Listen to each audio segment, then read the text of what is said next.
Ford F150, no instrument panel indications, no power for the windows, no radio, no air conditioning.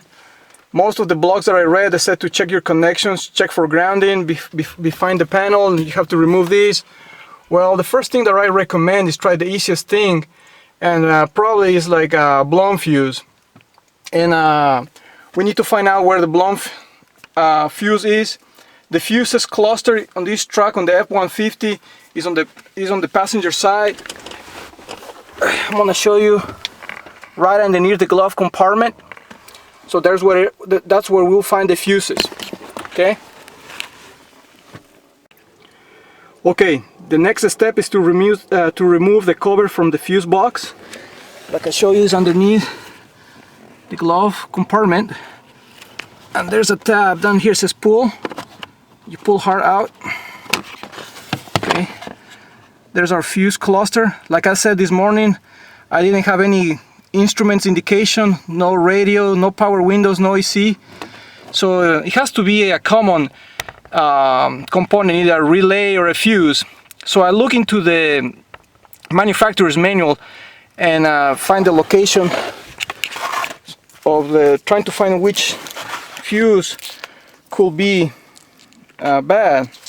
So what I found out that is common to everything is 21.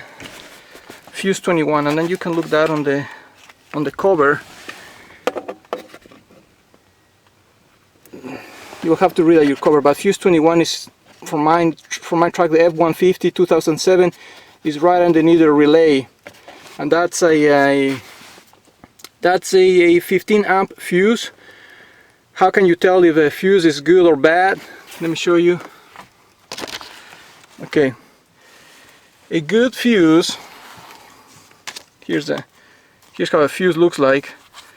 This is the 15 amp fuse on position 21 on the box, on the cluster of fuses. And a good fuse, it will look like this.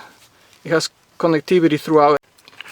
So a good fuse looks like this. It has connectivity, it's connected. And a blown fuse, you'll see it will have, this part is broken, so that's blown. That's what happens with the fuse that I have on my hand. It's not good anymore. If you look at it really close, in between, this little part is broken. So I replaced that fuse with a good one, with a 15 amps fuse. Replace it on the cluster down here, like I said, on my truck.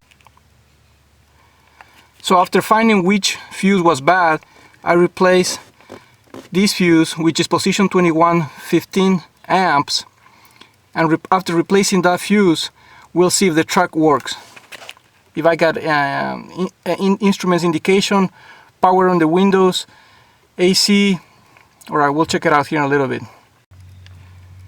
Okay, like I said, the fuse is position 21, is cluster keep alive power. So this fuse is probably common to the instrument panel, the door locks, windows, AC, and the radio. So I replace it, and let's see if that fixes my problem. Okay, the fuse has been replaced. I'm going to start the truck. Alright, it looks like I have fuel indication now. I have instruments indication. Let's see the windows. Can I roll them down and up? I can roll them up and down now. Radio, I have power on the radio now. Yep, that looks good. The air conditioning, yeah, it's blowing cold air. So that fixed the problem. Replacing fuse 21, 15 amps, which is the cluster for the power.